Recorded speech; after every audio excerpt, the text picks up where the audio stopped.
नींद किसे प्यारी नहीं होती, और ये नींद जब नेचर के बीच में रहकर ले रहे हो तो बात ही कुछ और होती है।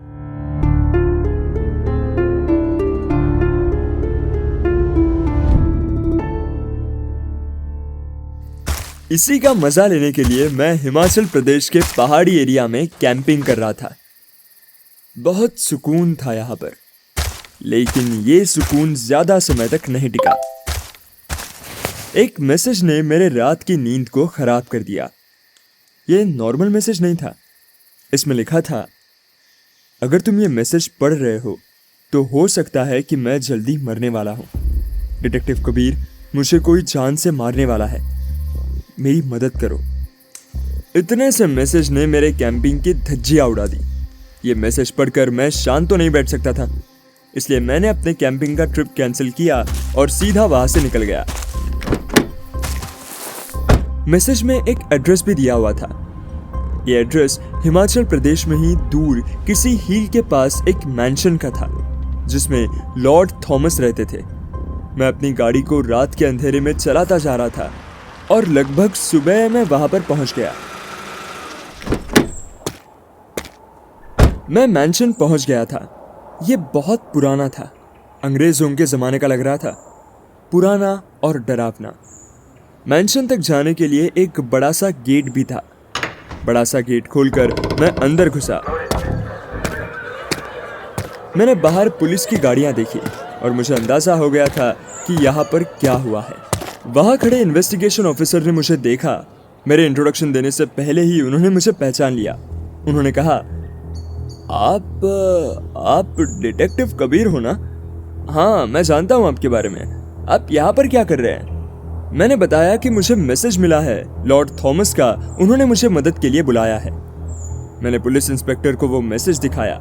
इंस्पेक्टर ने मुझे इन्फॉर्म किया कि लॉर्ड थॉमस का कल रात ही मर्डर हो गया था। इसका मतलब मैंने पहुंचने में देर कर दी। इंस्पेक्टर ने बताया उन्हें लॉर्ड थॉमस के बटलर पर शक है, क्योंकि कल रात से वो भी मिसिंग है। पुलिस को लगता है कि बटलर ने उनका मर्डर किया और वहां से भाग गया। लेकिन फिर भी मैंने इंस्पेक्टर को लॉर्ड थॉमस की डेड बॉडी दिखाने को कहा। वो तैयार हो गए। यही कहीं पे है। इंस्पेक्टर ने बिल्कुल ठीक समझा था, लेकिन इंस्पेक्टर इस मर्डर केस को अकेले सॉल्व नहीं कर पाते, इसलिए उन्होंने मेरी मदद मांगी और मैंने खुशी खुशी अपनी मदद के लिए हाँ कर दिया। कुछ तो गड़बड़ थी यहाँ पर। बटलर ने खून नहीं किया था तो ये बटलर गया कहां पर है? ये भी एक मिस्ट्री थी। मैं और बाकी सब लोग मैंशन के पिछले वाले हिस्से से बाहर आ गए और मैंशन के अंदर गए। मैंने मैंशन में रहने वाले सभी लोगों को बुलाया। उस मैंशन में ज्यादा लोग नहीं रहते थे। लॉर्ड थॉमस खुद थे, जो अब इस दुनिया में नहीं थे, एक मेड लिली जिससे मैं पहले ही मिल चुका था, और एक डॉक्टर जो लॉर्ड थॉमस की हेल्थ का ध्यान रखते थे। ये सभी लोग मेरे सामने खड़े थे, लेकिन एक इंसान अब भी मिसिंग थी। वो थी लॉर्ड थॉमस की वाइफ, लेडी रोजवुड। मैंने मेड से लेडी रोजवुड के बारे में पूछा। मेड ने कहा, लेडी रोजवुड अभी आराम कर रही है, वो अपने कमरे में ही रहती है, बाहर बहुत कम निकलती है। मुझे ये बहुत अजीब लगा। अपने पति की मौत पर भी लेडी रोजवुड अपने कमरे से बाहर नहीं निकली। आखिर ऐसा कैसे हो सकता है? मैंने मेड से लेडी रोजवुड का कमरा पूछा और फैसला किया कि मैं खुद उनके कमरे में जाऊंगा।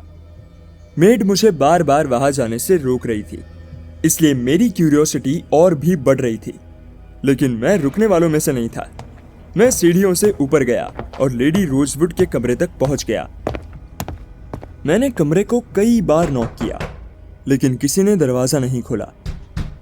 मैंने थोड़ा सा जोर लगाया और दरवाजा अपने आप ही खुल गया। दरवाजा खुलते ही शराब की बहुत तेज महक मेरे नाक में गई। तभी मेड भी मेरे पीछे पीछे लेडी रोजवुड के कमरे तक आ गई। उसने मुझे बताया कि लेडी रोजवुड होश में नहीं रहती, वो हमेशा नशे में ही रहती है।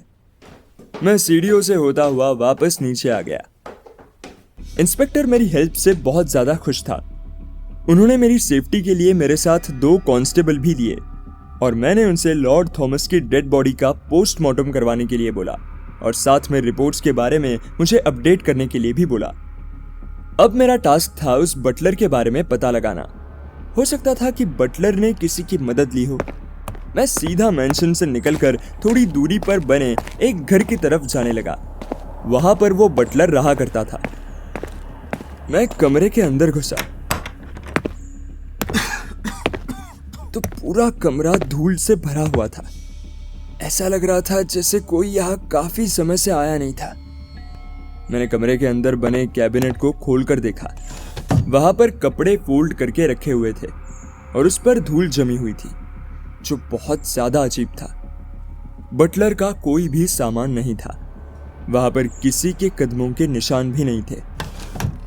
मुझे वहां पर कुछ भी नहीं मिला। वो जगह ऐसी लग रही थी जैसे वहां पर कोई रहता ही नहीं हो। मैं वहां से वापस आ रहा था। रास्ते में एक लाइब्रेरी देखी।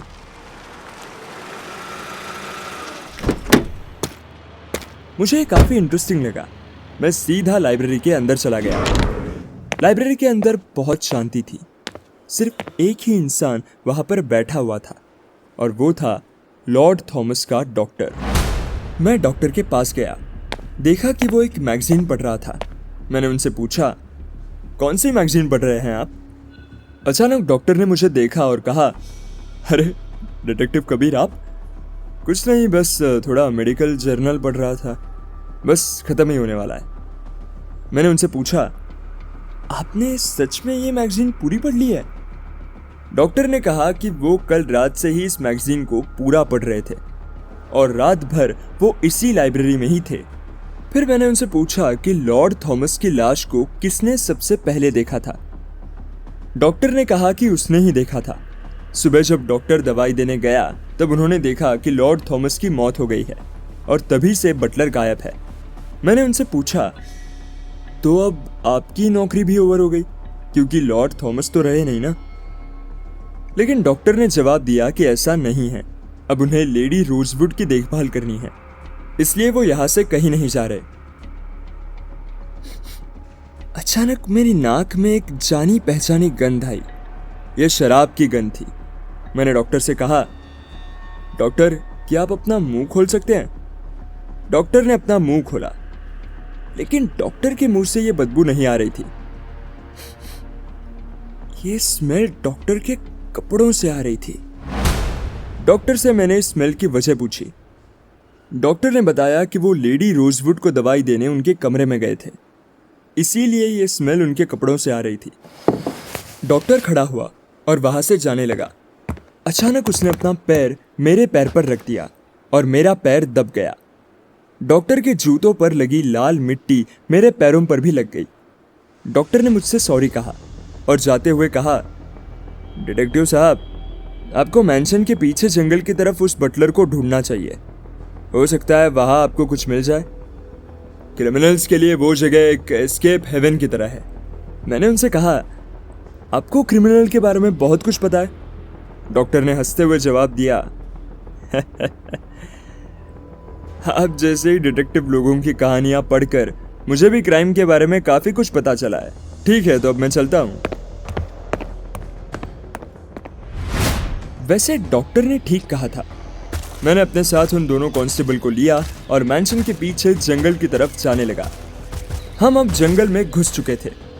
कुछ कदम चलने पर एक कांस्टेबल भागता हुआ मेरे पास आया और उसने मुझसे कहा, साहब चलिए, उधर मुझे कुछ मिला है। मैं भी भागता हुआ गया और देखा कि पेड़ पर एक जूता लटका हुआ था। उस जूते पर बहुत सारा खून था। खून के निशान आगे तक जा रहे थे।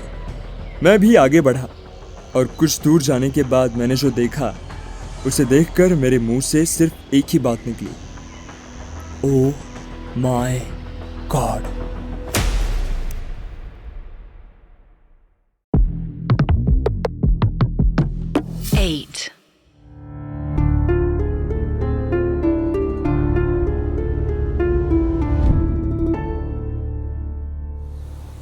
जंगल में आगे बढ़ने पर मुझे खून से सना हुआ एक जूता मिला, लेकिन जैसे ही मैं थोड़ा सा और आगे बढ़ा मुझे पेड़ के ऊपर फटे हुए कपड़े दिखाई दिए।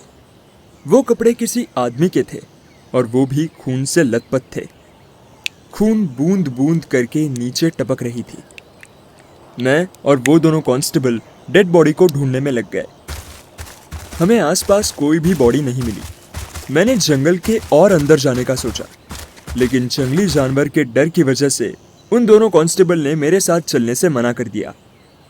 मैंने अंत में पुलिस इंस्पेक्टर को कॉल करके बुला लिया और साथ में मैंशन के बाकी लोग भी उस जगह पर आ गए। लिली उन जूतों को देखते ही बोली, ये तो बटलर के जूते हैं, मैं इन्हें पहचानती हूँ, ये कपड़े भी उसके ही हैं। इंस्पेक्टर ने उस जूते और कपड़े को सीज किया और एविडेंस के तौर पर अपने पास रख लिया और कहा, लगता है जैसे मैंने सोचा था वैसा ही हुआ। इस बटलर ने लॉर्ड थॉमस को जान से मारा और जंगल से भागने लगा और जंगली जानवर के हाथों खुद मारा गया।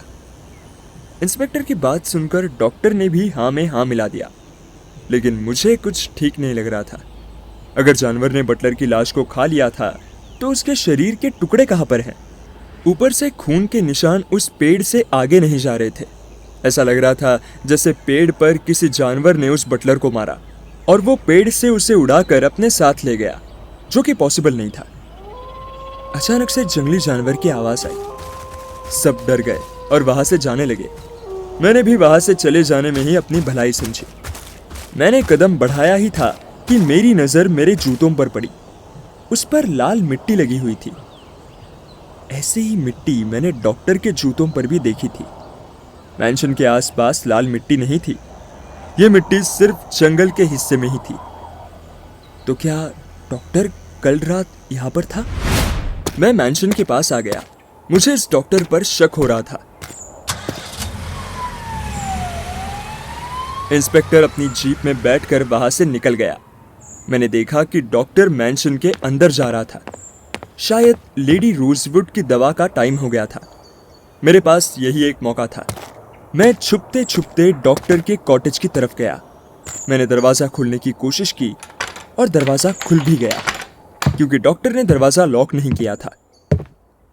मैं अब कॉटेज के अंदर था, लेकिन कुछ भी नहीं मिल रहा था। मैं फिर बाथरूम में घुसा। मैंने देखा कि अंदर बाथरूम में डॉक्टर के कपड़ों के साथ साथ किसी लड़की के अंडरगारमेंट्स भी थे। इसने मेरे दिमाग में फिर से सवाल खड़े कर दिए कि आखिर ये किसके हो सकते थे। बाकी बाथरूम क्लीन था, लेकिन वॉश बेसिन में एक लाल रंग का छोटा सा धब्बा था। असल में वो लाल रंग नहीं, खून था। मैं डॉक्टर के कॉटेज से बाहर निकल गया। मैं मैंशन के पीछे आ गया था और सोच रहा था कि कहीं इस मर्डर में डॉक्टर का तो हाथ नहीं। अगर ऐसा था तो मोटिव क्या हो सकता था? अचानक एक हवा का झोंका अपने साथ शराब की गंध लेकर आया। मैं कुछ कदम आगे चला और देखा कि एक ड्रेन पाइप से कुछ लिक्विड बह रहा था। ये लिक्विड एकदम क्लियर था, बिल्कुल पानी जैसा। लेकिन ये पानी नहीं था, ये क्लियर लिक्विड वोडका था। मैंने जब पाइप को ध्यान से देखा तो वो ऊपर के कमरे से आ रही थी और ऊपर वाले फ्लोर पर एक ही इंसान रहती थी और वो थी लेडी रोजवुड। लेकिन लेडी रोज लंच नहीं मिस करना चाहता था, इसलिए मैं मैंशन के अंदर चला गया। लंच बड़ा शानदार था, होल गोट रोस्ट। मैंने लिली से पूछा कि ये बकरी कहाँ से आई। उसने बताया कि मैंशन से दूर उनके पास एक फार्म है जहां पर उन्होंने बकरी पाल रखी है। वही की एक बकरी से आज ये गोट रोस्ट बना था। मुझे लिली से कुछ अकेले में बात करनी थी। खाना सर्व करके वो बाहर चली गई थी, इसलिए खाना खाकर मैं फिर से एक बार बाहर लिली के पास गया। लिली बाहर लकड़ी काट रही थी। मैं लिली के पास गया। लाओ ये कुल्हाड़ी मुझे दो, मैं तुम्हारी मदद कर देता हूँ। मैंने लिली से उसकी कुल्हाड़ी ली और लकड़ी के छोटे छोटे टुकड़े करने लगा और साथ में सवाल भी पूछने लगा। लिली, डॉक्टर ने कहा था कि वो पूरी रात लाइब्रेरी में था, लेकिन क्या वो सच बोल रहा था? मुझे इस बात का पता लगाना था। मैं फिर से एक बार लाइब्रेरी में गया। लाइब्रेरी के रिसेप्शन पर एक लॉग बुक रखी हुई थी जिसमें लाइब्रेरी की सारी एंट्रीज थी। इस बार वहां पर लाइब्रेरी का केयरटेकर भी था जो अपनी ड्यूटी पर आ गया था। मुझे पता चला कि इस लाइब्रेरी में आसपास के गांव के स्टूडेंट भी आते थे, लेकिन लॉर्ड थॉमस की मौत की वजह से आज कोई नहीं आया था। मैंने उस लॉगबुक को उठाया तो पता चला कि ये एकदम नई लॉगबुक थी। इसका मतलब ये था कि पुरानी लॉगबुक को किसी ने हटा दिया था। मैंने लाइब्रेरी के केयरटेकर से पूछा कि पुरानी लॉगबुक कहाँ है। उसने जवाब दिया गया। ठंड लग रही थी। मैं फायर प्लेस के पास गया। वहां आग नहीं जल रही थी। मैंने आग जलाने की सोची। मैंने लकड़ी अपने हाथ में उठाई और फायर प्लेस की तरफ बढ़ने लगा। मैंने देखा कि फायर प्लेस में पहले से ही कुछ जला हुआ था। मैंने राख को हटाया तो पाया कि वहां पर एक लॉगबुक जैसा कुछ था जो पूरी तरह से नहीं जला हुआ था। शायद ये लॉगबुक लाइब्रेरी की थी। ऐसा लग रहा था जैसे किसी ने काफी जल्दी में इसे जलाया है। लिली के जले हुए हाथ ये बता रहे थे कि शायद इसी लॉगबुक को जलाते हुए लिली के हाथ भी जल गए। पर जो लिली मुझे डॉक्टर के खिलाफ भड़का रही थी, वो डॉक्टर की मदद क्यों करेगी? ये सब कुछ बहुत ज्यादा कंफ्यूजिंग हो गया था। मुझे बहुत सारे क्लूज मिले थे, लेकिन सारे डॉट्स कनेक्ट नहीं हो रहे थे। तभी अचानक मेरे दिमाग में एक आइडिया आया और ये मेरी आखिरी चाल थी। अचानक मेरे पास फोन आया। ये फोन इंस्पेक्टर का था। उन्होंने मुझे बताया कि चाकू पर उन्हें 2 खून के सैंपल मिले हैं। उनमें से एक सैंपल किसी फीमेल का था। मैंने इंस्पेक्टर को थैंक यू बोला और अपने कमरे से निकला और दोबारा मैंशन में आ गया। इस बटलर की मिस्ट्री को अनफोल्ड करने के लिए उन तीनों से बटलर का फोटो मांगा, लेकिन किसी के पास उस बटलर का फोटो नहीं था। उसका डॉक्यूमेंट प्रूफ भी उन लोगों को नहीं मिल रहा था। अगली सुबह मैं एक आर्टिस्ट को लेकर गया और तीनों से अलग अलग बटलर का स्केच बनवाने को कहा, लेकिन मैंने तीनों को पहले से नहीं बताया था कि मैं स्केच बनवाने वाला हूं। करीब 4 घंटे बाद बटलर के 3 स्केच तैयार हो गए थे। आर्टिस्ट उन तीनों स्केचेस को मेरे पास लेकर आया और स्केच देखते ही मुझे किलर का पता चल गया। मैंने लेडी रोजवुड, लिली और डॉक्टर को एक साथ बिठाया और साथ में पुलिस इंस्पेक्टर को भी बुला लिया। मैंने इंस्पेक्टर साहब से कहा, आइए इंस्पेक्टर साहब, यहाँ बैठिए। इंस्पेक्टर ने मुझसे कहा, जल्दी बताइए डिटेक्टिव कबीर, आखिर कौन है खूनी? मैंने उनसे कहा, वेल, कातिल कौन है ये बताने से पहले मैं आपकी इस बटलर की मिस्ट्री सॉल्व करता हूं। ये स्केच देखिए, बताइए आपको क्या दिख रहा है? इंस्पेक्टर ने कहा, ये स्केचेस तो एक दूसरे से बिल्कुल अलग है। मैंने कहा, एग्जैक्टली ऐसा ही है। इनमें से एक स्केच लिली ने बनवाई है, एक डॉक्टर ने और एक लेडी रोजवुड ने, और तीनों एक दूसरे से अलग है। पता है क्यों? क्योंकि बटलर कोई है ही नहीं। ये एक फिक्शनल कैरेक्टर है जो इन तीनों ने बुना है, क्योंकि लॉर्ड थॉमस का खून इन तीनों ने प्लान करके किया है।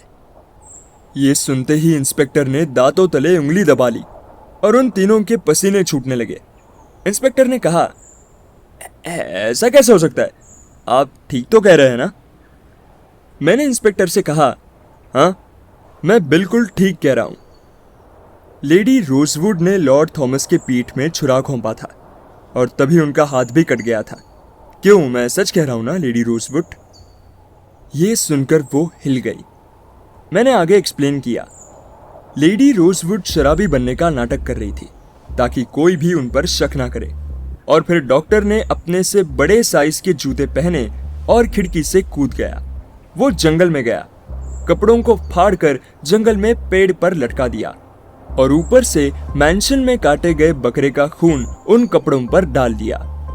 और इस बात का सबूत है डॉक्टर के जूते पर लगी लाल मिट्टी, जो सिर्फ जंगल में ही है। इस बीच इंस्पेक्टर ने मुझसे पूछ लिया कि लिली किस तरह से इसमें इन्वॉल्व थी। मैंने बताया, लिली ने लाइब्रेरी की लॉग बुक जलाई, लेकिन घबराहट की वजह से उसने अपने हाथ भी जला लिए। लिली को रोजवुड ने पैसों का लालच देकर हायर किया है। मैं लिली के पास गया और बोला, क्यों, मैं सच कह रहा हूं ना लिली? डॉक्टर और रोजवुड कुछ भी मानने को तैयार नहीं थे और इस पर मैंने अपनी आखिरी चाल चली। मैंने लिली से कहा, लिली, ये दोनों तो बचकर निकल जाएंगे, लेकिन तुम फंस जाओगी। लेकिन अगर तुम हमें सब कुछ सच सच बता दोगी तो मैं तुम्हें सरकारी गवाह बना दूंगा। तुम्हें कोई सजा नहीं होगी, और अगर मेरी बात नहीं मानी तो तुम्हें फांसी हो जाएगी।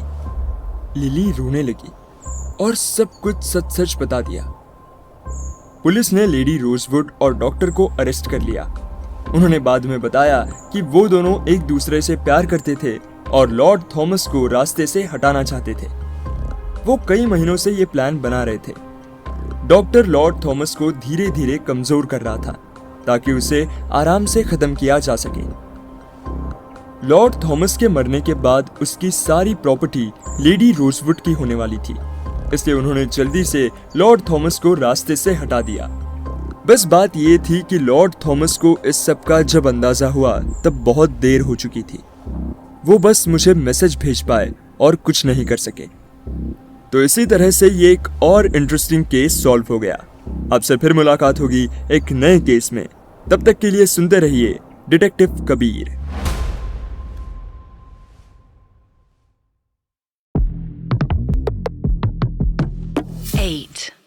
मेरा नाम कबीर है और मैं एक डिटेक्टिव हूँ। आप लोग ये अच्छे से जानते हैं। जो आपको नहीं पता है वो ये है कि डिटेक्टिव होना कोई आसान काम नहीं है।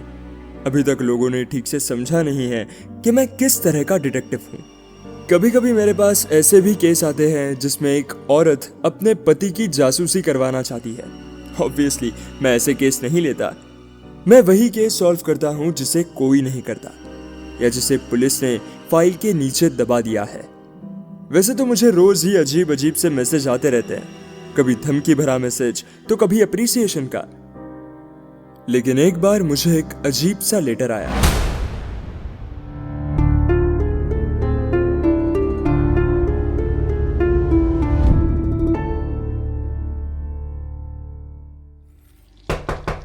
किसी ने मेरे दरवाजे पर नॉक किया, लेकिन जब मैंने दरवाजा खोला तो वहां पर कोई नहीं था।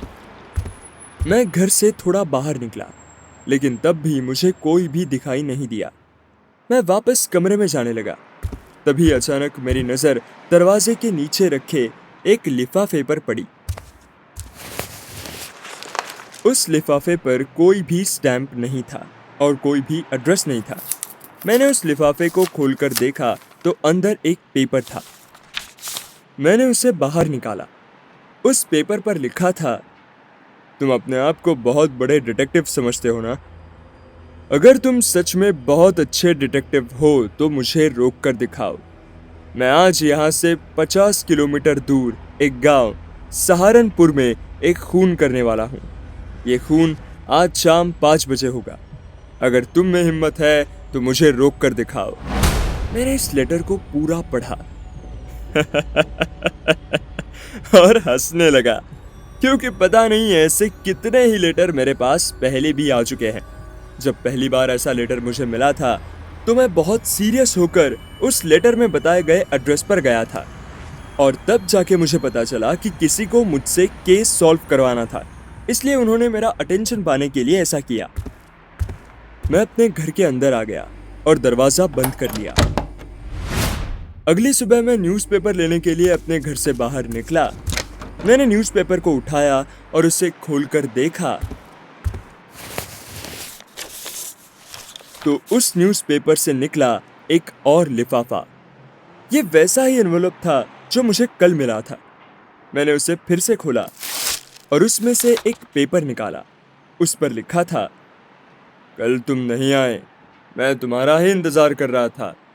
जैसा मैंने वादा किया था, तुम न्यूज़पेपर के पेज नंबर 5 को खोलकर पैक किया। बैग पैक करके मैं अपनी गाड़ी की तरफ गया।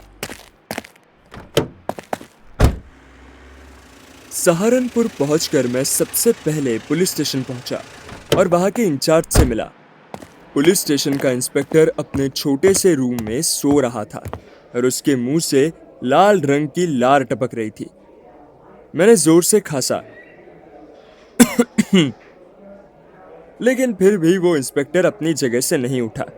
मैंने आवाज लगाई। अचानक वो सोता हुआ इंस्पेक्टर अपनी नींद से उठ गया और मुझे देखकर सलाम करने लगा। उसने मुझे कोई बड़ा पुलिस ऑफिसर समझ लिया था।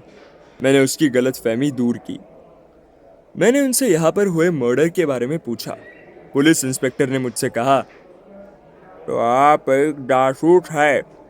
चलिए कोई बात नहीं, कल शाम को हमें एक लाश मिली थी। ज़्यादा सोचने वाली बात नहीं है। उस आदमी को कोई जंगली जानवर मारकर चला गया था। कोई मर्डर नहीं हुआ। मैंने इंस्पेक्टर को बताया कि उसको किसी जानवर ने नहीं, किसी इंसान ने मारा है। यहाँ पर कोई सीरियल किलर घूम रहा है और वो मुझे लेटर भेजकर पहले ही बता रहा है कि वो किसे मारने वाला है। सीरियल किलर का नाम सुनकर उस इंस्पेक्टर की तो हवाई टाइट हो गई। उसकी जुबान लड़खड़ाने लगी। उसने मुझसे कहा, ये सीरियल किलर तो बहुत खतरनाक होते हैं। कहीं वो मुझे ना जान से मार दे। मैं तो इस केस को एनिमल अटैक बोलकर ही बंद कर दूंगा। ये मुझे किसी सीरियल किलर के चक्कर में नहीं पड़ना। इस इंस्पेक्टर का नाम था शेरदिल ठाकुर, लेकिन ये एक नंबर का डरपोक था। मैंने उसे कहा, वो किलर फिर से खून करने वाला है। उसने मुझे पहले ही बोला है। अगर आप इसको एनिमल अटैक बोल दोगे तो अगले मर्डर का क्या? अगर मर्डर सॉल्व नहीं हुआ तो आपकी नौकरी भी जा सकती है। मेरी ये बात उस इंस्पेक्टर के भेजे में घुस गई। वो कुर्सी से खड़ा हुआ और गुटके की एक और पुड़िया फाड़ी और उसे अपने मुंह में रख लिया। फिर मुझसे अजीब सी आवाज में बोला, ठीक है, आप बात तो ठीक ही कर रहे हैं, लेकिन हमसे सीरियल किलर का केस सॉल्व नहीं होगा। मैंने इसका भी सॉल्यूशन निकाल लिया। मैंने उस इंस्पेक्टर से कहा कि उसे इस बारे में चिंता करने की कोई जरूरत नहीं है। मैं इस केस को सॉल्व करूंगा और सारा क्रेडिट इंस्पेक्टर साहब को दे दूंगा। ये सुनकर इंस्पेक्टर और भी ज्यादा खुश हो गया। उसने पुलिस स्टेशन के ही एक कोने में थूक दिया और मुझसे बोला, बहुत अच्छा बोले आप, हम तैयार हैं। ये बहुत अच्छा हुआ। अब मुझे अकेले ही सब कुछ करने की जरूरत नहीं थी। मुझे पुलिस का भी सपोर्ट मिल गया था। मैंने कल शाम हुए मर्डर के बारे में उस इंस्पेक्टर से पूछा। मैं इससे पहले सवाल पूछ पाता, एक हवालदार चाय के 2 कप लेकर अंदर कमरे में घुसा। उस इंस्पेक्टर ने चाय उठाई और कहा, लीजिए लीजिए, आप भी चाय लीजिए। अरे चाय पीते पीते काम करेंगे तो काम भी जल्दी हो जाएगा। मैंने भी चाय उठा ली। फिर इंस्पेक्टर ने बताया कि कल शाम को जिसका मर्डर हुआ था वो इस गांव का ही लोकल आदमी था, जो खेत में काम करके वापस अपने घर जा रहा था। मैंने रिपोर्ट फाइल उठाई और रिपोर्ट को पढ़ने लगा। किसान की उम्र लगभग 50 साल की थी। चाकू से किलर ने उसके शरीर को पूरी तरह से काट दिया था। मैंने इंस्पेक्टर से कहा, लगता है ये किलर एक नंबर का नामर्द और डरपोक है। इतना कहकर मैं हंसने लगा। ये सुनकर इंस्पेक्टर ने रोबदार आवाज में कहा, क्यों, आपको ऐसा क्यों लगता है? अगर ये डरपोक होता तो ये मर्डर करता ही नहीं, पर ये तो मर्डर करने से पहले अपने आप को बता रहा है। इससे तो ये साबित होता है कि ये बहुत बड़ा बहादुर है। इंस्पेक्टर की बात में दम था। मैंने मजाक में ही उससे कहा, लेकिन आपको क्या हुआ? आप तो इस किलर के स्पोक पर्सन की तरह बात कर रहे हो। इंस्पेक्टर ने मुझसे कहा, हम कोई स्पोक पर्सन नहीं हैं, बस हम तो सच्चाई बोल रहे हैं। ये इंस्पेक्टर चाहे जैसा भी हो, लेकिन बात तो ठीक कह रहा था। लेकिन एक सवाल अभी भी मेरे सामने था कि आखिर वो ये सब कुछ मुझे बताकर साबित क्या करना चाहता था। अगर उसे कोई गेम खेलना है तो वो पुलिस के साथ क्यों नहीं खेल रहा? इंस्पेक्टर ने फिर से चाय की एक चुस्की ली और मुझसे कहा, उस किलर को घमंड है कि उसे कोई नहीं पकड़ सकता, और ये सब करके वो यही साबित करना चाहता है कि डिटेक्टिव कबीर भी उसका कुछ नहीं बिगाड़ सकता। अचानक से सब कुछ सेंस बनाने लगा था। ये इंस्पेक्टर सच कह रहा था। आखिर इंस्पेक्टर उतना निकम्मा नहीं था जितना मैं सोच रहा था। मैं सोच ही रहा था, अचानक से उसने मुझे टोक दिया। हाँ, सही सोच रहे हो आप, हम इतने भी निकम्मे नहीं हैं। अब इतने साल पुलिस में रहकर एक तो चीजें हम भी सीख लिए हैं। मैंने हल्की सी स्माइल दे दी। मैंने पॉसिबिलिटीज निकालना शुरू किया। अगर ये मर्डर कल हुआ है तो हो सकता है कि ये मर्डर किसी ऐसे इंसान ने किया हो जो इस गांव में नया आया हो। उस किलर ने उस लेटर में कहा था कि वो अभी भी इस गांव में ही है। मैंने इंस्पेक्टर को उन सब लोगों की लिस्ट बनाने को कहा जो इस गांव में नए आए हैं। इंस्पेक्टर को मेरा यह आइडिया पसंद आया और उसने अपने हवालदारों को गांव के सेंसस में लगा दिया। ये गांव बहुत ज्यादा बड़ा नहीं था, इसलिए शाम होते होते सारी लिस्ट बन गई। मुझे ये पता चला कि गांव में पिछले 6 महीने से कोई नहीं आया है। उल्टा यहाँ से लोग रोजगार की तलाश में शहर चले गए हैं। मेरे इस आइडिया ने कोई काम नहीं किया। अचानक मेरे दिमाग में एक और बात आई और मैंने इंस्पेक्टर से कहा, कहीं ऐसा तो नहीं कि ये किलर इस गांव का ना हो?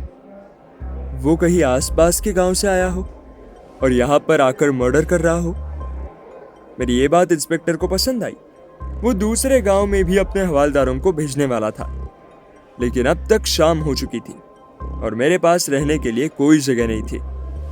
इंस्पेक्टर ने ही मेरे लिए रहने का भी इंतजाम कर दिया। उसने अपने टेबल का ड्रॉअर खोला और वहां से एक चाबी निकाली। ड्रॉअर के अंदर काफी सारे लिफाफे भी थे, वैसे ही जैसे उस किलर ने मुझे भेजे थे। मैंने इस एनवलप के बारे में पूछा तो इंस्पेक्टर ने बताया कि ये एनवलप हवालदार शहर से लेकर आया है। मैंने ज्यादा कुछ सोचा नहीं। इंस्पेक्टर अपने घर चला गया और उसने मेरे साथ एक कांस्टेबल को भेजा ताकि वो मुझे मेरा ठिकाना दिखा सके। मैं उस घर की तरफ गया। हवालदार ने कमरे का दरवाजा खोला। मैंने अपना सामान रखा और हवालदार वहां से निकल गया। बाथरूम से नहाकर मैं बाहर निकला।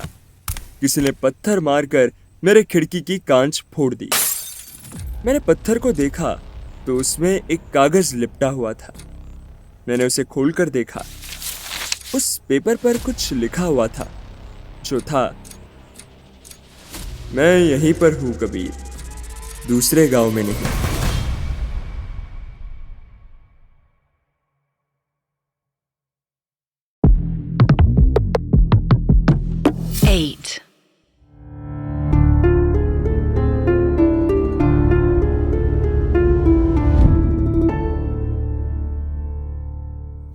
पत्थर में लिपटे उस कागज में लिखा था, मैं दूसरे गांव में नहीं हूं कबीर, मैं यहीं इसी गांव में हूं।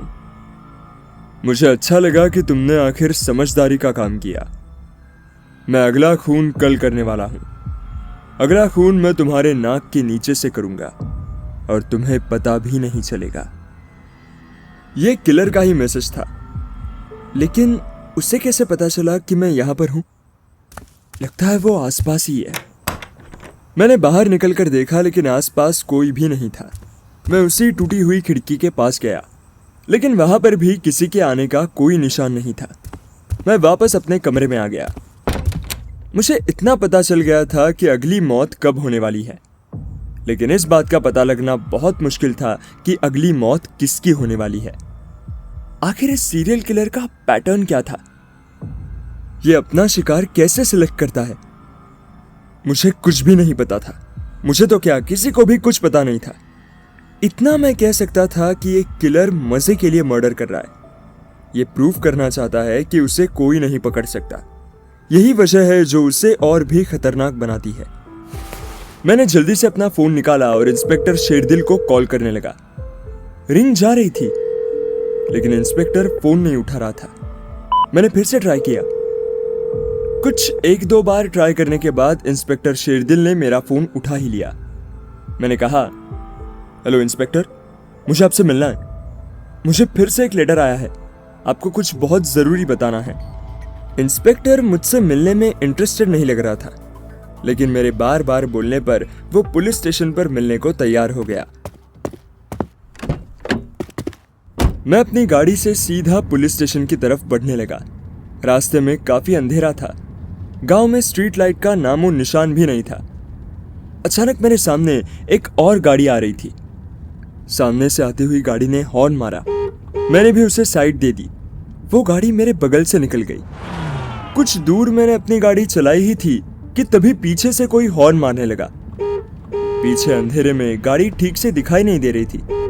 लेकिन मुझे पक्का यकीन था कि ये वही गाड़ी थी जिसे मैंने अभी थोड़ी देर पहले साइड दी थी। मुझे कुछ सस्पिशियस लग रहा था। मैंने उस गाड़ी को फिर से साइड दे दी और वो गाड़ी आगे निकल गई। कुछ दूर जाने के बाद वो गाड़ी अब मुझे रास्ता नहीं दे रही थी। मैं बार बार हॉर्न बजा रहा था, लेकिन उसने मुझे रास्ता नहीं दिया। मैं सोच रहा था कि आखिर कौन हो सकता है ये। तभी मेरे दिमाग में एक ख्याल आया, कहीं ये वही किलर तो नहीं, कहीं ये मेरा पीछा तो नहीं कर रहा। अचानक से उसने गाड़ी रोकी, मैंने भी ब्रेक लगाए। अचानक से पूरी तेजी से उस गाड़ी वाले ने अपनी कार को रिवर्स किया और इससे पहले कि मैं सोच पाता, उसने मेरी गाड़ी को ठोक दिया। मेरी गाड़ी आगे से पिचक गई, उसकी विंडशील्ड टूट गई। लेकिन मैं ऐसे चुप करके बैठने वालों में से नहीं था। मैंने भी अपनी गाड़ी की स्पीड बढ़ाई और उस सामने वाले की गाड़ी के पीछे भगा दिया और तेजी से जाकर उसे ठोक दी। टक्कर काफी जबरदस्त हुई थी, इतनी कि मेरी सामने वाली गाड़ी एक पेड़ से जाकर टकरा गई। अंदर जो कोई भी था वो अब मेरे पहुंच के बहुत करीब था। मैंने जल्दी से अपनी गाड़ी का दरवाजा खोलना चाहा, लेकिन वो दरवाजा टक्कर की वजह से जैम हो गया था। मेरे पास यही मौका था ये पता करने का कि उस गाड़ी में कौन था। मैं अपनी पूरी ताकत से गाड़ी के दरवाजे को खोलने की कोशिश कर रहा था, लेकिन वो दरवाजा खुलने का नाम नहीं ले रहा था। आखिर मैंने अपनी पूरी ताकत से दरवाजे पर लात मारना शुरू किया। आखिरकार गाड़ी का दरवाजा खुल ही गया। मैं मेरे सामने वाली गाड़ी की तरफ बढ़ने लगा। अचानक से वो गाड़ी एकदम से ही रिवर्स होने लगी और मेरे तरफ आने लगी। मैंने अपने आप को बचाया और साइड में कूद गया। इससे पहले कि मैं अपने होश पूरी तरह संभाल पाता, वो अपनी गाड़ी को लेकर वहां से निकल गया था। जाते जाते मैंने एक और चीज नोटिस की। गाड़ी में जो कोई भी था वो अकेला नहीं था। उसके पैसेंजर वाली सीट पर कोई तो बैठा हुआ था, लेकिन जिस तरह से वो दूसरा इंसान कोई भी रिएक्शन नहीं दे रहा था, मुझे लग रहा था कि वो पहले से ही मर चुका था। ये चीज कंफर्म कर रही थी कि वो किलर ही था। वो मेरे साथ मेंटल गेम खेल रहा था, मुझे तोड़ने की कोशिश कर रहा था। मैं वापस अपनी कार में आकर बैठ गया। भगवान का शुक्र था कि मुझे ज्यादा चोट नहीं आई थी। मैंने अपनी गाड़ी फिर से स्टार्ट की और सीधा पुलिस स्टेशन की तरफ जाने लगा। मैं पुलिस स्टेशन पहुंच तो गया था, लेकिन वहां पर इंस्पेक्टर अभी तक आया नहीं था। मैंने इंस्पेक्टर को फोन किया, लेकिन उसका फोन भी नहीं लग रहा था। मैंने उसको कई बार कॉल करने की कोशिश की, लेकिन कोई फायदा नहीं हुआ। मैंने वहीं पर बैठकर इंतजार करने का सोचा, लेकिन अचानक मेरी आंख लग गई। मुझे पुलिस स्टेशन में बैठे बैठे कब नींद आ गई मुझे पता ही नहीं चला। सुबह सुबह मुझे इंस्पेक्टर शेरदिल ने उठाया, लेकिन उसकी हालत बहुत खराब थी। उसके माथे पर पट्टी थी और उसे कई जगह पर चोट भी आई थी। मैंने इंस्पेक्टर से उसकी इस हालत की वजह पूछी। ये सुनते ही इंस्पेक्टर रोने लगा और कहा, ये सब तुम्हारी वजह से हुआ है। ना तुम मुझे बुलाते और ना मेरी ये हालत होती। मुझे पता होता तो मैं इस गांव में अपना ट्रांसफर करवाता ही नहीं। इंस्पेक्टर ने बताया कि जब मैंने उसे फोन किया था तब वो अपने कांस्टेबल के साथ गाड़ी लेके पुलिस स्टेशन की तरफ जाने लगा।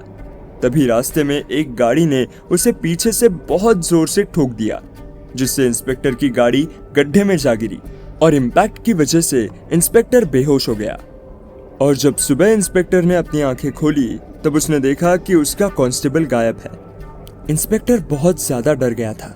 वो मुझसे बोला, उस सीरियल किलर को पता है कि हम उसे ढूंढ रहे हैं, इसलिए वो साला हमारे पीछे आया है। वो तो मुझे जान से भी मार देता। इंस्पेक्टर शेरदिल अब इस केस को इन्वेस्टिगेट नहीं करना चाहता था, जो कि मेरे लिए एक बुरी खबर थी। मैं ऐसा होने नहीं दे सकता था। मैंने इंस्पेक्टर से कहा, आप अभी पीछे नहीं हट सकते, क्योंकि इस किलर ने पुलिस फोर्स पर अपना हाथ डाला है। तो अब क्या वो किलर पुलिस को नुकसान पहुंचाकर ऐसे ही बच जाएगा? इससे पुलिस डिपार्टमेंट की बहुत ज्यादा बदनामी होगी। लोग थूकेंगे पुलिस फोर्स पर। मेरी बात इंस्पेक्टर के दिल पर लगी। उसने कहा, तुम ठीक कह रहे हो, पुलिस से पंगा लेकर तो वो आदमी नहीं बच सकता, लेकिन सबसे पहले मुझे मेरे कांस्टेबल को ढूंढना है। इंस्पेक्टर ने एक सर्च ऑपरेशन चालू किया और हर जगह कांस्टेबल को ढूंढने लगे। हमने कांस्टेबल को हर जगह ढूंढा, खेतों में, आम के बागों में, जंगल के एरिया में, लेकिन हमें वो कहीं नहीं मिला। शाम तक हर कोई उस कांस्टेबल को ढूंढ ढूंढ कर थक गया। तब कहीं जाकर इस सर्च ऑपरेशन को रोक दिया गया। मैं इंस्पेक्टर शेरदिल के साथ पुलिस स्टेशन वापस आ गया। पुलिस स्टेशन का माहौल बहुत टेंस था। हमारे हाथ कुछ भी नहीं लगा था। मैंने शेरदिल को मुझे मिले लेटर के बारे में भी बताया। मैंने उससे कहा कि वो हमारे नाक के नीचे से किसी का मर्डर करने वाला है और वो शायद ऐसा कर चुका था। अगर मेरा अंदाजा सही था तो कांस्टेबल अभी तक मर चुका होगा और हम कुछ नहीं कर पाए। आखिर वो था कौन? उसने अपने पीछे कोई भी सबूत नहीं छोड़ा। मेरे इस सवाल का जवाब किसी के पास नहीं था। मुझे इसका जवाब खुद ढूंढना था। उस किलर का कोई पैटर्न भी नहीं मिल रहा था। वहां बैठे बैठे फिर से रात हो चली थी और मैं काफी थक गया था। मैं पुलिस स्टेशन से बाहर निकला क्योंकि मेरे पास अब गाड़ी नहीं थी, इसलिए पुलिस की ही जीप लेकर मैं अपने कमरे में आ गया। जीप से उतरकर मैं अपने कमरे की तरफ जाने लगा। दरवाजे का ताला खोलकर मैं अंदर घुसा। जैसे ही मैंने लाइट जलाई, मेरे होश उड़ गए। कमरे के बीचों बीच उस मिसिंग कांस्टेबल की लाश लटक रही थी। लाश पर लिखा था, हेलो डिटेक्टिव, मैं तुम्हारे करीब हूं, मुझे ढूंढ कर दिखाओ। मैंने तभी अपना फोन निकाला और 2 फोन किए, एक पुलिस बैकअप को और दूसरा इंस्पेक्टर को। मैंने इंस्पेक्टर को जल्दी अपने कमरे पर बुलाया। मैंने लाश की तलाशी ली और मुझे उसके जेब से एक पर्ची मिली। कुछ देर बाद इंस्पेक्टर भी वहां पर आ गया। इंस्पेक्टर उस लाश को देखते ही गुस्से से आग बबूला हो गया और कहा, मैं इस किलर को नहीं छोड़ूंगा। मुझे वो पर्ची दो जो तुम्हें इस कांस्टेबल के जेब से मिली है। मैंने इंस्पेक्टर से कहा, लेकिन तुम्हें कैसे पता कि कांस्टेबल की जेब में पर्ची थी? इसका मतलब तुम ही वो किलर हो। इंस्पेक्टर शेरदिल ने मुझसे कहा, अरे मेरा मतलब वो किलर पर्ची छोड़ता है ना, इसलिए पूछ रहा था। और तुमने ही तो बोला कि तुम्हें पर्ची जेब में से मिली है। मैंने इंस्पेक्टर से बोला, मैंने फोन पर पर्ची के बारे में कुछ नहीं कहा। पर्ची मुझे तुम्हें फोन करने के बाद मिली है। इसका मतलब तुम ही किलर हो। यही वजह है कि हमें गांव में कोई भी नया आदमी नहीं मिला, क्योंकि तुम ही यहां पर ट्रांसफर होकर आए हो। कल रात गाड़ी में तुम ही थे, वो दूसरा आदमी कांस्टेबल था। तुम ही वो किलर हो। इतना सुनते ही वो इंस्पेक्टर जोर जोर से हंसने लगा और बोला, अरे मेरे से गलती हो गई। थोड़ी देर के लिए अपना मुंह बंद करके नहीं रख सकता था क्या मैं? हाँ, ये सच है, वो मैं ही हूं। लेकिन तुम्हें मानना पड़ेगा कि तुम मुझे कभी पकड़ नहीं पाते अगर मेरे मुंह से ये बात ना निकली होती। मैंने उससे कहा, गलत जवाब। मैं तुम्हें फिर भी ढूंढ निकालता। अब तुम्हारा खेल खत्म हो गया है। अचानक से इंस्पेक्टर के हाव भाव बदल गए। उसने मुझसे कहा, तुम रोकोगे मुझे? मुझे नहीं लगता, क्योंकि मैं तुम्हें जान से मारने वाला हूं। अचानक पुलिस का सायरन बजने लगा और मैंने इंस्पेक्टर से कहा, ये सुन रहे हो, तुम मेरा कुछ नहीं बिगाड़ पाओगे, क्योंकि तुम्हारे आने से पहले ही मैंने बैकअप भी बुला ली थी। इसलिए मुझे मारना तो दूर की बात है, तुम यहां से भाग भी नहीं पाओगे। इंस्पेक्टर के चेहरे पर डर साफ साफ दिख रहा था। उसने मुझे कहा कि वो मुझसे बाद में निपटेगा और वहां से भागने लगा। मैंने उसे पीछे से पकड़ लिया। वो मुझे अपने पैरों से मार रहा था, लेकिन मैंने उसे नहीं छोड़ा और बाकी पुलिस वाले भी दरवाजे को तोड़ते हुए अंदर घुस गए और अंत में पुलिस ने उसे अपनी हिरासत में ले लिया। इंस्पेक्टर शेरदिल एक सीरियल किलर था। जिस इलाके में भी उसकी पोस्टिंग होती थी, वहां पर मौत होने लगती थी। उसने अपनी इमेज एक इनएफिशिएंट ऑफिसर के रूप में बनाई थी ताकि कोई भी उस पर शक ना करे। इसीलिए उसका हर बार ट्रांसफर कर दिया जाता था। लेकिन अब वो और जान नहीं ले पाएगा और इस तरह से ये एक अजीब सा केस भी सॉल्व हो गया। आपसे फिर मुलाकात होगी एक नए केस में। तब तक के लिए सुनते रहिए डिटेक्टिव कबीर।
My God.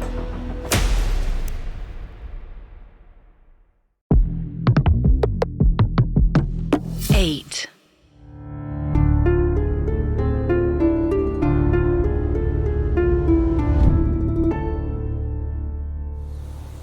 जंगल में आगे बढ़ने पर मुझे खून से सना हुआ एक जूता मिला, लेकिन जैसे ही मैं थोड़ा सा और आगे बढ़ा मुझे पेड़ के ऊपर फटे हुए कपड़े दिखाई दिए। वो कपड़े किसी आदमी के थे और वो भी खून से लथपथ थे। खून बूंद बूंद करके नीचे टपक रही थी। मैं और वो दोनों कांस्टेबल डेड बॉडी को ढूंढने में लग गए। हमें आसपास कोई भी बॉडी नहीं मिली। मैंने जंगल के और अंदर जाने का सोचा, लेकिन जंगली जानवर के डर की वजह से उन दोनों कांस्टेबल ने मेरे साथ चलने से मना कर दिया।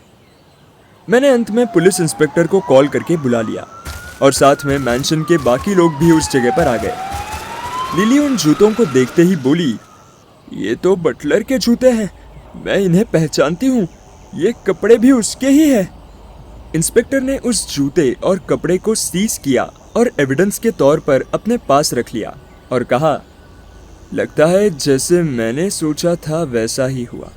इस बटलर ने लॉर्ड थॉमस को जान से मारा और जंगल से भागने लगा और जंगली जानवर के हाथों खुद मारा गया। इंस्पेक्टर की बात सुनकर डॉक्टर ने भी हाँ में हाँ मिला दिया, लेकिन मुझे कुछ ठीक नहीं लग रहा था। अगर जानवर ने बटलर की लाश को खा लिया था तो उसके शरीर के टुकड़े कहाँ पर हैं? ऊपर से खून के निशान उस पेड़ से आगे नहीं जा रहे थे। ऐसा लग रहा था जैसे पेड़ पर किसी जानवर ने उस बटलर को मारा और वो पेड़ से उसे उड़ाकर अपने साथ ले गया, जो कि पॉसिबल नहीं था। अचानक से जंगली जानवर की आवाज आई। सब डर गए और वहां से जाने लगे। मैंने भी वहां से चले जाने में ही अपनी भलाई समझी। मैंने कदम बढ़ाया ही था कि मेरी नजर मेरे जूतों पर पड़ी। उस पर लाल मिट्टी लगी हुई थी। ऐसे ही मिट्टी मैंने डॉक्टर के जूतों पर भी देखी थी। मैंशन के आसपास लाल मिट्टी नहीं थी, ये मिट्टी सिर्फ जंगल के हिस्से में ही थी। तो क्या डॉक्टर कल रात यहाँ पर था? मैं मैंशन के पास आ गया। मुझे इस डॉक्टर पर शक हो रहा था। इंस्पेक्टर अपनी जीप में बैठकर वहां से निकल गया। मैंने देखा कि डॉक्टर मैंशन के अंदर जा रहा था। शायद लेडी रोजवुड की दवा का टाइम हो गया था। मेरे पास यही एक मौका था। मैं छुपते छुपते डॉक्टर के कॉटेज की तरफ गया। मैंने दरवाजा खोलने की कोशिश की और दरवाजा खुल भी गया, क्योंकि डॉक्टर ने दरवाजा लॉक नहीं किया था। मैं अब कॉटेज के अंदर था, लेकिन कुछ भी नहीं मिल रहा था। मैं फिर बाथरूम में घुसा। मैंने देखा कि अंदर बाथरूम में डॉक्टर के कपड़ों के साथ साथ किसी लड़की के अंडरगारमेंट्स भी थे। इसने मेरे दिमाग में फिर से सवाल खड़े कर दिए कि आखिर ये किसके हो सकते थे। बाकी बाथरूम क्लीन था, लेकिन वॉश बेसिन में एक लाल रंग का छोटा सा धब्बा था। असल में वो लाल रंग नहीं, खून था। मैं डॉक्टर के कॉटेज से बाहर निकल गया। मैं मैंशन के पीछे आ गया था और सोच रहा था कि कहीं इस मर्डर में डॉक्टर का तो हाथ नहीं। अगर ऐसा था तो मोटिव क्या हो सकता था? अचानक एक हवा का झोंका अपने साथ शराब की गंध लेकर आया। मैं कुछ कदम आगे चला और देखा कि एक ड्रेन पाइप से कुछ लिक्विड बह रहा था। ये लिक्विड एकदम क्लियर था, बिल्कुल पानी जैसा। लेकिन ये पानी नहीं था, ये क्लियर लिक्विड वोडका था। मैंने जब पाइप को ध्यान से देखा तो वो ऊपर के कमरे से आ रही थी और ऊपर वाले फ्लोर पर एक ही इंसान रहती थी और वो थी लेडी रोजवुड। लेकिन लेडी रोजवुड शराब को फेंक क्यों रही थी? रोजवुड जैसे दिखा रही थी वैसे थी नहीं। अचानक लिली ने मुझे बताया कि लंच का टाइम हो गया है। मैंने ब्रेकफास्ट मिस कर दिया था, लंच नहीं मिस करना चाहता था, इसलिए मैं मैंशन के अंदर चला गया। लंच बड़ा शानदार था, होल गोट रोस्ट। मैंने लिली से पूछा कि ये बकरी कहाँ से आई। उसने बताया कि मैंशन से दूर उनके पास एक फार्म है जहां पर उन्होंने बकरी पाल रखी है। वही की एक बकरी से आज ये गोट रोस्ट बना था। मुझे लिली से कुछ अकेले में बात करनी थी। खाना सर्व करके वो बाहर चली गई थी, इसलिए खाना खाकर मैं फिर से एक बार बाहर लिली के पास गया। लिली बाहर लकड़ी काट रही थी। मैं लिली के पास गया। लाओ ये कुल्हाड़ी मुझे दो, मैं तुम्हारी मदद कर देता हूँ। मैंने लिली से उसकी कुल्हाड़ी ली और लकड़ी के छोटे छोटे टुकड़े करने लगा और साथ में सवाल भी पूछने लगा। लिली, ये बताओ, डॉक्टर ने कहा था कि वो पूरी रात लाइब्रेरी में था, लेकिन क्या वो सच बोल रहा था? मुझे इस बात का पता लगाना था। मैं फिर से एक बार लाइब्रेरी में गया। लाइब्रेरी के रिसेप्शन पर एक लॉग बुक रखी हुई थी जिसमें लाइब्रेरी की सारी एंट्रीज थी। इस बार वहां पर लाइब्रेरी का केयरटेकर भी था जो अपनी ड्यूटी पर आ गया था। मुझे पता चला कि इस लाइब्रेरी में आसपास के गांव के स्टूडेंट भी आते थे, लेकिन इसका मतलब ये था कि पुरानी लॉगबुक को किसी ने हटा दिया था। मैंने लाइब्रेरी के केयरटेकर से पूछा कि पुरानी लॉगबुक कहाँ है। उसने जवाब दिया कि पुरानी लॉगबुक खो गई है और कहीं मिल नहीं रही है। क्या ये इस बात का सबूत था कि वो डॉक्टर कुछ छुपा रहा था? अपने मन में कई सारे सवाल लिए मैं फिर से मैंशन के अंदर आ गया। ठंड लग रही थी। मैं फायर प्लेस के पास गया। वहां आग नहीं जल रही थी। मैंने आग जलाने की सोची। मैंने लकड़ी अपने हाथ में उठाई और फायर प्लेस की तरफ बढ़ने लगा। मैंने देखा कि फायर प्लेस में पहले से ही कुछ जला हुआ था। मैंने राख को हटाया तो पाया कि वहां पर एक लॉगबुक जैसा कुछ था जो पूरी तरह से नहीं जला हुआ था। शायद ये लॉगबुक लाइब्रेरी की थी। ऐसा पी तो लिया, लेकिन उन्होंने उल्टी कर दी। बड़ी अजीब बात थी। जो औरत दिन रात शराब के नशे में डूबी रहती थी, वो 3 पेग में उल्टी कर रही थी। इस मैंशन के सभी लोग कुछ ना कुछ छुपा रहे थे। मैंने वहां सफाई के लिए लिली को बुलाया और वहां से निकल गया। मैं अपने कमरे में बैठकर सोच रहा था। मुझे बहुत सारे क्लूज मिले थे, लेकिन सारे डॉट्स कनेक्ट नहीं हो रहे थे। तभी अचानक मेरे दिमाग में एक आइडिया आया और ये मेरी आखिरी चाल थी। अचानक मेरे पास फोन आया। ये फोन इंस्पेक्टर का था। उन्होंने मुझे बताया कि चाकू पर उन्हें 2 खून के सैंपल मिले हैं। उनमें से एक सैंपल किसी फीमेल का था। मैंने इंस्पेक्टर को थैंक यू बोला और अपने कमरे से निकला और दोबारा मैंशन में आ गया। इस बटलर की मिस्ट्री को अनफोल्ड करने के लिए उन तीनों से बटलर का फोटो मांगा, लेकिन किसी के पास उस बटलर का फोटो नहीं था। उसका डॉक्यूमेंट प्रूफ भी उन लोगों को नहीं मिल रहा था। अगली सुबह मैं एक आर्टिस्ट को लेकर गया और तीनों से अलग अलग बटलर का स्केच बनवाने को कहा, लेकिन मैंने तीनों को पहले से नहीं बताया था कि मैं स्केच बनवाने वाला हूं। करीब 4 घंटे बाद बटलर के 3 स्केच तैयार हो गए थे। आर्टिस्ट उन तीनों स्केचेस को मेरे पास लेकर आया और स्केच देखते ही मुझे किलर का पता चल गया।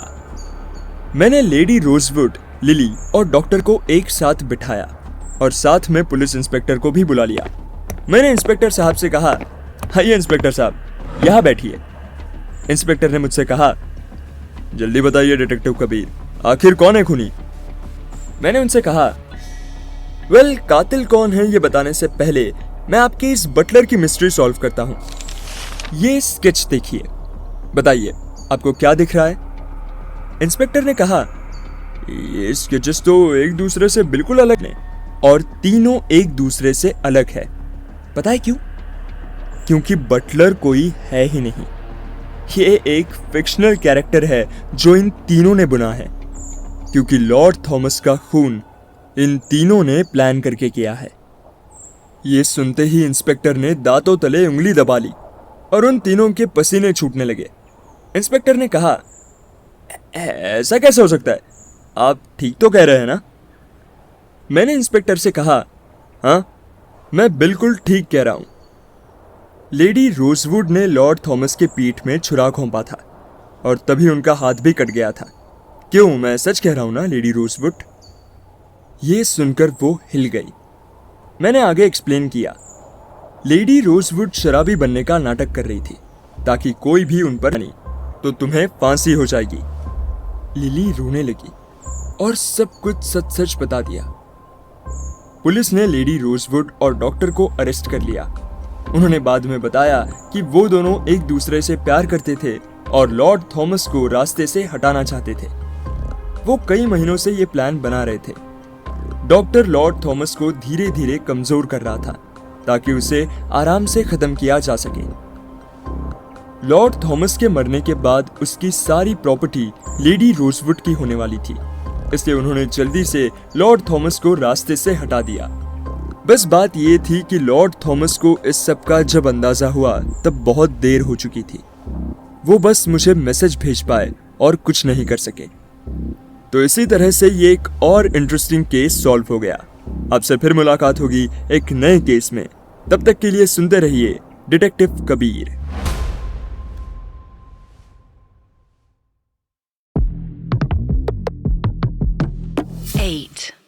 मेरा नाम कबीर है और मैं एक डिटेक्टिव हूँ।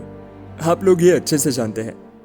जो आपको नहीं पता है वो ये है कि डिटेक्टिव होना कोई आसान काम नहीं है। अभी तक लोगों ने ठीक से समझा नहीं है कि मैं किस तरह का डिटेक्टिव हूँ। कभी कभी मेरे पास ऐसे भी केस आते हैं जिसमें एक औरत अपने पति की जासूसी करवाना चाहती है। ऑब्वियसली मैं ऐसे केस नहीं लेता। मैं वही केस सॉल्व करता हूँ जिसे कोई नहीं करता या जिसे पुलिस ने फाइल के नीचे दबा दिया है। वैसे तो मुझे रोज ही अजीब अजीब से मैसेज आते रहते हैं, कभी धमकी भरा मैसेज तो कभी अप्रिसिएशन का। लेकिन एक बार मुझे एक अजीब सा लेटर आया।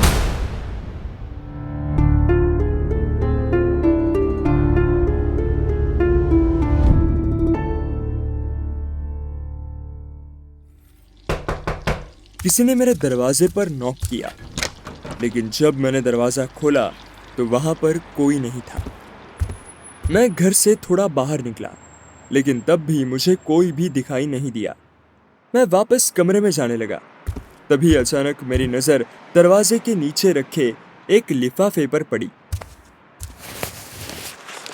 उस लिफाफे पर कोई भी स्टैंप नहीं था और कोई भी एड्रेस नहीं था। मैंने उस लिफाफे को खोलकर देखा तो अंदर एक पेपर था। मैंने उसे बाहर निकाला।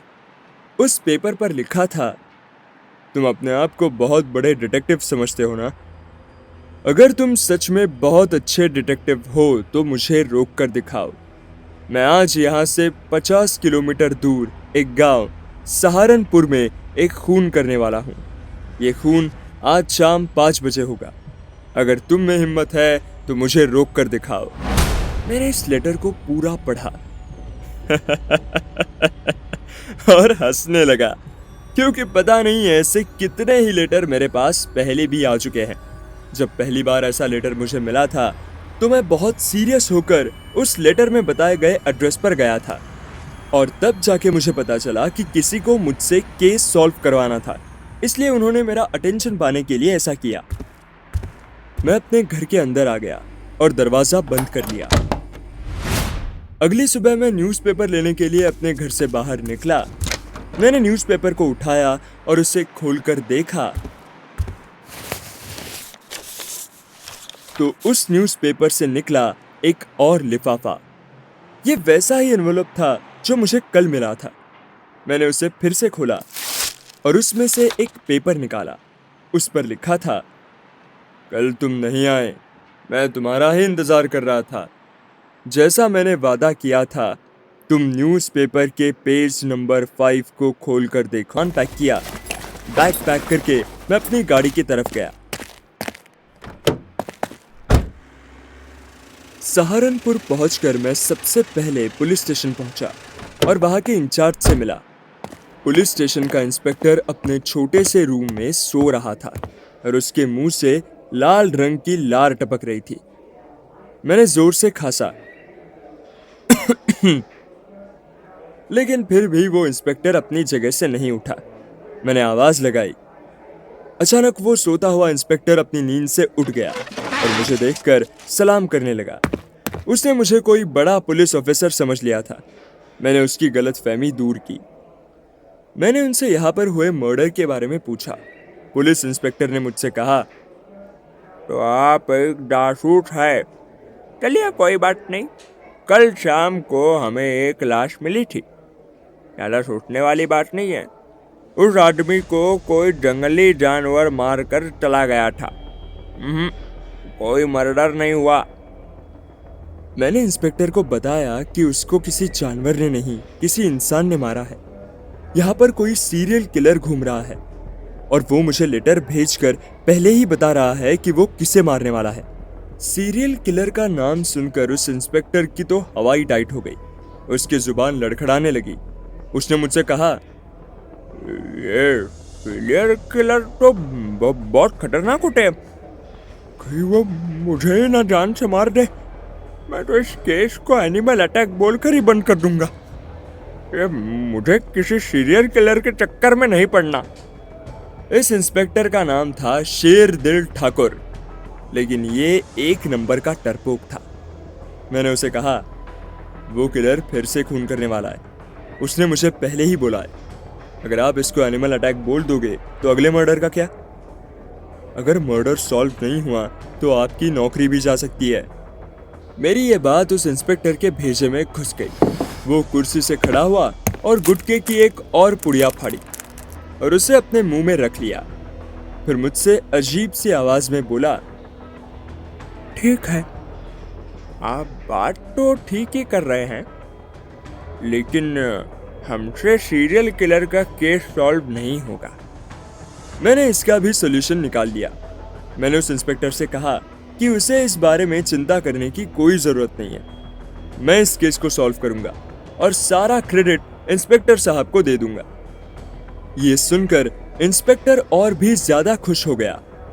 उसने पुलिस स्टेशन के ही एक कोने में थूक दिया और मुझसे बोला, बहुत अच्छा बोले आप, हम तैयार हैं। ये बहुत अच्छा हुआ। अब मुझे अकेले ही सब कुछ करने की जरूरत नहीं थी। मुझे पुलिस का भी सपोर्ट मिल गया था। मैंने कल शाम हुए मर्डर के बारे में उस इंस्पेक्टर से पूछा। मैं इससे पहले सवाल पूछ पाता, एक हवालदार चाय के 2 कप लेकर अंदर कमरे में घुसा। उस इंस्पेक्टर ने चाय उठाई और कहा, लीजिए लीजिए, आप भी चाय लीजिए। अरे चाय पीते पीते काम करेंगे तो काम भी जल्दी हो जाएगा हैं? मैंने भी चाय उठा ली। फिर इंस्पेक्टर ने बताया कि कल शाम को जिसका मर्डर हुआ था वो इस गांव का ही लोकल आदमी था, जो खेत में काम करके वापस अपने घर जा रहा था। मैंने रिपोर्ट फाइल उठाई और रिपोर्ट को पढ़ने लगा। किसान की उम्र लगभग 50 साल की थी। चाकू से किलर ने उसके शरीर को पूरी तरह से काट दिया था। मैंने इंस्पेक्टर से कहा, लगता है ये किलर 1 नंबर का नामर्द और डरपोक है। इतना कहकर मैं हंसने लगा। ये सुनकर इंस्पेक्टर ने रोबदार आवाज में कहा, क्यों, आपको ऐसा क्यों लगता है? अगर ये डरपोक होता तो ये मर्डर करता ही नहीं, पर ये तो मर्डर करने से पहले अपने आप को बता रहा है। इससे तो ये साबित होता है कि ये बहुत बड़ा बहादुर है। इंस्पेक्टर की बात में दम था। मैंने मजाक में ही उससे कहा, लेकिन आपको क्या हुआ? आप तो इस किलर के स्पोक पर्सन की तरह बात कर रहे हो। इंस्पेक्टर ने मुझसे कहा, हम कोई स्पोक पर्सन नहीं हैं, बस हम तो सच्चाई बोल रहे हैं। ये इंस्पेक्टर चाहे जैसा भी हो, लेकिन बात तो ठीक कह रहा था।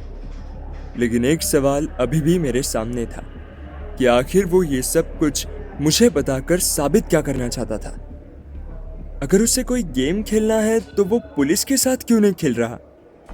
इंस्पेक्टर ने फिर से चाय की एक चुस्की ली और मुझसे कहा, उस किलर को घमंड है कि उसे कोई नहीं पकड़ सकता, और ये सब करके वो यही साबित करना चाहता है कि डिटेक्टिव कबीर भी उसका कुछ नहीं बिगाड़ सकता। अचानक से सब कुछ सेंस बनाने लगा था। ये इंस्पेक्टर सच कह रहा था। आखिर ये इंस्पेक्टर उतना निकम्मा नहीं था जितना मैं सोच रहा था। मैं सोच ही रहा था, अचानक से उसने मुझे टोक दिया। हाँ, सही सोच रहे हो आप, हम इतने भी निकम्मे नहीं हैं। अब इतने साल पुलिस में रहकर एक तो चीजें हम भी सीख लिए हैं। मैंने हल्की सी स्माइल दे दी। मैंने पॉसिबिलिटीज निकालना शुरू किया। अगर ये मर्डर कल हुआ है तो हो सकता है कि ये मर्डर किसी ऐसे इंसान ने किया हो जो इस गांव में नया आया हो। उस किलर ने उस लेटर में कहा था कि वो अभी भी इस गांव में ही है। मैंने इंस्पेक्टर को उन सब लोगों की लिस्ट बनाने को कहा जो इस गांव में नए आए हैं। इंस्पेक्टर को मेरा यह आइडिया पसंद आया और उसने अपने हवालदारों को गांव के सेंसस में लगा दिया। ये गांव बहुत ज्यादा बड़ा नहीं था, इसलिए शाम होते होते सारी लिस्ट बन गई। मुझे ये पता चला कि गांव में पिछले 6 महीने से कोई नहीं आया है। उल्टा यहाँ से लोग रोजगार की तलाश में शहर चले गए हैं।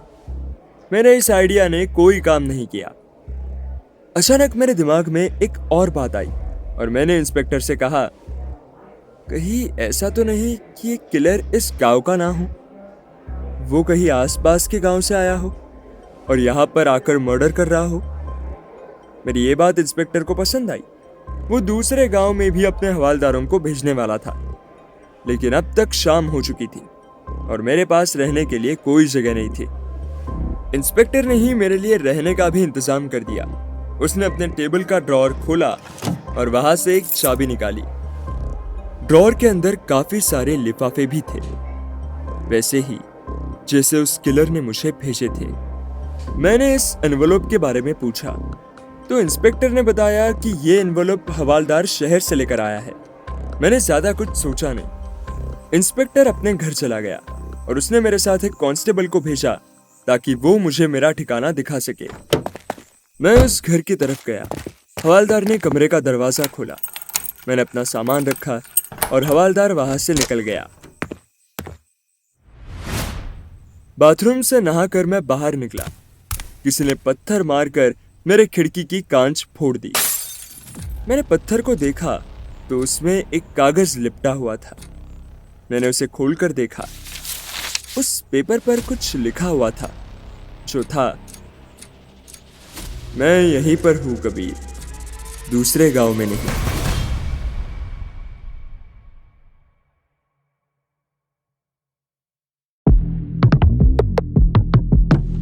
Eight.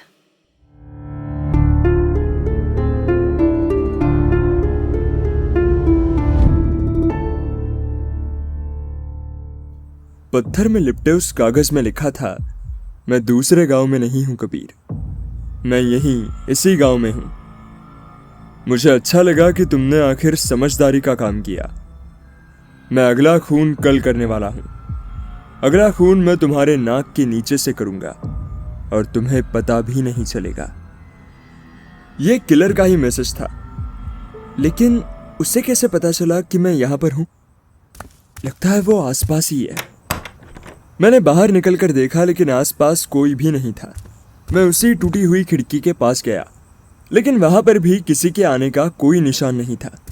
मैं वापस अपने कमरे में आ गया। मुझे इतना पता चल गया था कि अगली मौत कब होने वाली है, लेकिन इस बात का पता लगना बहुत मुश्किल था कि अगली मौत किसकी होने वाली है। आखिर इस सीरियल किलर का पैटर्न क्या था? ये अपना शिकार कैसे सिलेक्ट करता है? मुझे कुछ भी नहीं पता था। मुझे तो क्या, किसी को भी कुछ पता नहीं था। इतना मैं कह सकता था कि ये किलर मजे के लिए मर्डर कर रहा है। ये प्रूव करना चाहता है कि उसे कोई नहीं पकड़ सकता। यही वजह है जो उसे और भी खतरनाक बनाती है। मैंने जल्दी से अपना फोन निकाला और इंस्पेक्टर शेरदिल को कॉल करने लगा। रिंग जा रही थी, लेकिन इंस्पेक्टर फोन नहीं उठा रहा था। मैंने फिर से ट्राई किया। कुछ 1-2 बार ट्राई करने के बाद इंस्पेक्टर शेरदिल ने मेरा फोन उठा ही लिया। मैंने कहा, हेलो इंस्पेक्टर, मुझे आपसे मिलना है। मुझे फिर से एक लेटर आया है, आपको कुछ बहुत जरूरी बताना है। इंस्पेक्टर मुझसे मिलने में इंटरेस्टेड नहीं लग रहा था, लेकिन मेरे बार बार बोलने पर वो पुलिस स्टेशन पर मिलने को तैयार हो गया। मैं अपनी गाड़ी से सीधा पुलिस स्टेशन की तरफ बढ़ने लगा। रास्ते में काफी अंधेरा था। गांव में स्ट्रीट लाइट का नामो निशान भी नहीं था। अचानक मेरे सामने एक और गाड़ी आ रही थी। सामने से आती हुई गाड़ी ने हॉर्न मारा। मैंने भी उसे साइड दे दी। वो गाड़ी मेरे बगल से निकल गई। कुछ दूर मैंने अपनी गाड़ी चलाई ही थी कि तभी पीछे से कोई हॉर्न मारने लगा। पीछे अंधेरे में गाड़ी ठीक से दिखाई नहीं दे रही थी, लेकिन मुझे पक्का यकीन था कि ये वही गाड़ी थी जिसे मैंने अभी थोड़ी देर पहले साइड दी थी। मुझे कुछ सस्पिशियस लग रहा था। मैंने उस गाड़ी को फिर से साइड दे दी और वो गाड़ी आगे निकल गई।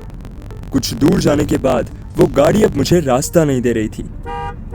मैं बार बार हॉर्न बजा रहा था, लेकिन उसने मुझे रास्ता नहीं दिया। मैं सोच रहा था कि आखिर कौन हो सकता है ये। तभी मेरे दिमाग में एक ख्याल आया कहीं ये वही किलर तो नहीं, कहीं ये मेरा पीछा तो नहीं कर रहा। अचानक से उसने गाड़ी रोकी, मैंने भी ब्रेक लगाए। अचानक से पूरी तेजी से उस गाड़ी वाले ने अपनी कार को रिवर्स किया और इससे पहले कि मैं सोच पाता उसने मेरी गाड़ी को ठोक दिया। मेरी गाड़ी आगे से पिचक गई, उसकी विंडशील्ड टूट गई। लेकिन मैं ऐसे चुप करके बैठने वालों में से नहीं था। मैंने भी अपनी गाड़ी की स्पीड बढ़ाई और उस सामने वाले की गाड़ी के पीछे भगा दिया और तेजी से जाकर उसे ठोक दी। टक्कर काफी जबरदस्त हुई थी, इतनी कि मेरी सामने वाली गाड़ी एक पेड़ से जाकर टकरा गई। अंदर जो कोई भी था वो अब मेरे पहुंच के बहुत करीब था। मैंने जल्दी से अपनी गाड़ी का दरवाजा खोलना चाहा, लेकिन वो दरवाजा टक्कर की वजह से जैम हो गया था। मेरे पास यही मौका था ये पता करने का कि उस गाड़ी में कौन था। मैं अपनी पूरी ताकत से गाड़ी के दरवाजे को खोलने की कोशिश कर रहा था, लेकिन वो दरवाजा खुलने का नाम नहीं ले रहा था। आखिर मैंने अपनी पूरी ताकत से दरवाजे पर लात मारना शुरू किया। आखिरकार गाड़ी का दरवाजा खुल ही गया। मैं मेरे सामने वाली गाड़ी की तरफ बढ़ने लगा। अचानक से वो गाड़ी एकदम से ही रिवर्स होने लगी और मेरे तरफ आने लगी। मैंने अपने आप को बचाया और साइड में कूद गया। इससे पहले कि मैं अपने होश पूरी तरह संभाल पाता, वो अपनी गाड़ी को लेकर वहां से निकल गया था। जाते जाते मैंने एक और चीज नोटिस की। गाड़ी में जो कोई भी था वो अकेला नहीं था। उसके पैसेंजर वाली सीट पर कोई तो बैठा हुआ था, लेकिन जिस तरह से वो दूसरा इंसान कोई भी रिएक्शन नहीं दे रहा था, मुझे लग रहा था कि वो पहले से ही मर चुका था। ये चीज कंफर्म कर रही थी कि वो किलर ही था। वो मेरे साथ मेंटल गेम खेल रहा था, मुझे तोड़ने की कोशिश कर रहा था। मैं वापस अपनी कार में आकर बैठ गया। भगवान का शुक्र था कि मुझे ज्यादा चोट नहीं आई थी। मैंने अपनी गाड़ी फिर से स्टार्ट की और सीधा पुलिस स्टेशन की तरफ जाने लगा। मैं पुलिस स्टेशन पहुंच तो गया था, लेकिन वहां पर इंस्पेक्टर अभी तक आया नहीं था। मैंने इंस्पेक्टर को फोन किया, लेकिन उसका फोन भी नहीं लग रहा था। मैंने उसको कई बार कॉल करने की कोशिश की, लेकिन कोई फायदा नहीं हुआ। मैंने वहीं पर बैठकर इंतजार करने का सोचा, लेकिन अचानक मेरी आंख लग गई। मुझे पुलिस स्टेशन में बैठे बैठे कब नींद आ गई मुझे पता ही नहीं चला। सुबह सुबह मुझे इंस्पेक्टर शेरदिल ने उठाया, लेकिन उसकी हालत बहुत खराब थी। उसके माथे पर पट्टी थी और उसे कई जगह पर चोट भी आई थी। मैंने इंस्पेक्टर से उसकी इस हालत की वजह पूछी। ये सुनते ही इंस्पेक्टर रोने लगा और कहा, ये सब तुम्हारी वजह से हुआ है। ना तुम मुझे बुलाते और ना मेरी ये हालत होती। मुझे पता होता तो मैं इस गांव में अपना ट्रांसफर करवाता ही नहीं। इंस्पेक्टर ने बताया कि जब मैंने उसे फोन किया था तब वो अपने कांस्टेबल के साथ गाड़ी लेके पुलिस स्टेशन की तरफ जाने लगा। तभी रास्ते में एक गाड़ी ने उसे पीछे से बहुत जोर से ठोक दिया, जिससे इंस्पेक्टर की गाड़ी गड्ढे में जा गिरी और इम्पैक्ट की वजह से इंस्पेक्टर बेहोश हो गया। और जब सुबह इंस्पेक्टर ने अपनी आंखें खोली तब उसने देखा कि उसका कांस्टेबल गायब है। इंस्पेक्टर बहुत ज्यादा डर गया था। वो मुझसे बोला, उस सीरियल किलर को पता है कि हम उसे ढूंढ रहे हैं, इसलिए वो साला हमारे पीछे आया है। वो तो मुझे जान से भी मार देता। इंस्पेक्टर शेरदिल अब इस केस को इन्वेस्टिगेट नहीं करना चाहता था, जो कि मेरे लिए एक बुरी खबर थी। मैं ऐसा होने नहीं दे सकता था। मैंने इंस्पेक्टर से कहा, आप अभी पीछे नहीं हट सकते, क्योंकि इस किलर ने पुलिस फोर्स पर अपना हाथ डाला है। तो अब क्या वो किलर पुलिस को नुकसान पहुंचाकर ऐसे ही बच जाएगा? इससे पुलिस डिपार्टमेंट की बहुत ज्यादा बदनामी होगी। लोग थूकेंगे पुलिस फोर्स पर। मेरी बात इंस्पेक्टर के दिल पर लगी। उसने कहा, तुम ठीक कह रहे हो। पुलिस से पंगा लेकर तो वो आदमी नहीं बच सकता, लेकिन सबसे पहले मुझे मेरे कांस्टेबल को ढूंढना है। इंस्पेक्टर ने एक सर्च ऑपरेशन चालू किया और हर जगह कांस्टेबल को ढूंढने लगे। हमने कांस्टेबल को हर जगह ढूंढा, खेतों में, आम के बागों में, जंगल के एरिया में, लेकिन हमें वो कहीं नहीं मिला। शाम तक हर कोई उस कांस्टेबल को ढूंढ ढूंढ कर थक गया।